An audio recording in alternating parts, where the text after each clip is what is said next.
ഇനിയൊരിക്കലും ആവർത്തിക്കില്ലാത്ത പ്രതിഭയും പ്രതിഭാസവുമാണ് മോഹൻലാൽ. മലയാളികൾക്ക് ആ പേരിൻ്റെ ഉടമയെ പരിചയപ്പെടുത്തേണ്ട ആവശ്യമില്ല. പതിറ്റാണ്ടുകളായി മലയാളി ജീവിതത്തിൻ്റെ ഭാഗമാണ് മോഹൻലാൽ. ആ ലാൽ ഭാവങ്ങൾ നമ്മുടെയൊക്കെ ജീവിതത്തോട് ചേർന്ന് നിൽക്കുന്നതാണ്. ചേട്ടനായും അച്ഛനായും കാമുകനായും കൂട്ടുകാരനുമായുമെല്ലാം ലാലേട്ടൻ മലയാളിയുടെ ജീവിതത്തിൽ നിറഞ്ഞു നിൽക്കുകയാണ്. ഇപ്പോഴിതാ പ്രണയത്തെക്കുറിച്ച് മനസ്സ് തുറക്കുകയാണ് ലാലേട്ടൻ. ഒരു ഇൻ്റർവ്യൂവിലാണ് ലാലേട്ടൻ ഇതിനെക്കുറിച്ച് പറയുന്നത്.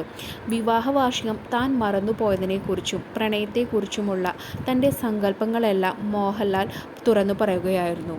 ലാലേട്ടൻ്റെ വാക്കുകൾ ഇങ്ങനെയാണ്: സമ്മാനങ്ങൾ കൊടുക്കാൻ ഒരുപാട് ഇഷ്ടമുള്ള ആളാണ് ഞാൻ.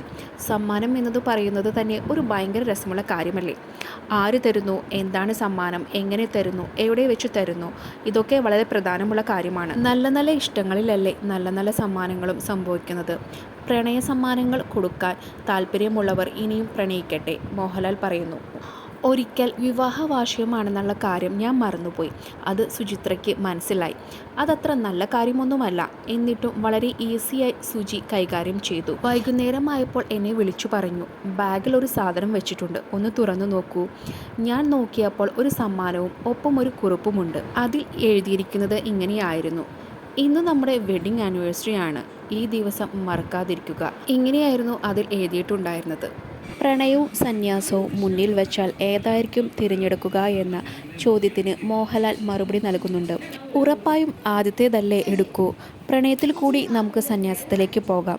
സന്യാസത്തിൻ്റെ ഭാവം മറ്റു രീതിയിലുള്ള പ്രണയം തന്നെയാണ്.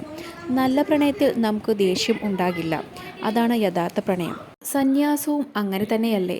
ഞാൻ അഭിനയിച്ച ഛായാമുഖി എന്ന നാടകത്തിൽ പറയുന്നുണ്ട്, പ്രണയിക്കാൻ എളുപ്പമാണ്, പ്രണയിക്കപ്പെടാനാണ് ഭാഗ്യം വേണ്ടത് എന്ന്. എന്തൊരു സുന്ദരമായ വരികളാണതെന്നാണ് ലാലേട്ടൻ പറയുന്നത്.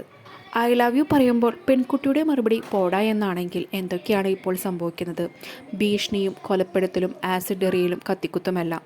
യഥാർത്ഥ പ്രണയം ആകാശത്തോളം വലുതാണ്. പ്രണയം തകർന്നെന്ന് കരുതി സങ്കടപ്പെട്ടിട്ട് കാര്യമില്ല. പിന്നെ അതിൻ്റെ പിറകെ പോയി നിങ്ങളുടെ ശരീരവും മനസ്സും ബുദ്ധിയും കളയുന്നത് എന്തിനാണ്? വീണ്ടും വീണ്ടും പ്രണയിക്കൂ എന്നാണ് താരം പറയുന്നത്. നിങ്ങളുടെ അഭിപ്രായം കമൻറ്റായി രേഖപ്പെടുത്തൂ. കൂടുതൽ വാർത്തകൾക്കായി ഈ ചാനൽ സബ്സ്ക്രൈബ് ചെയ്യുക.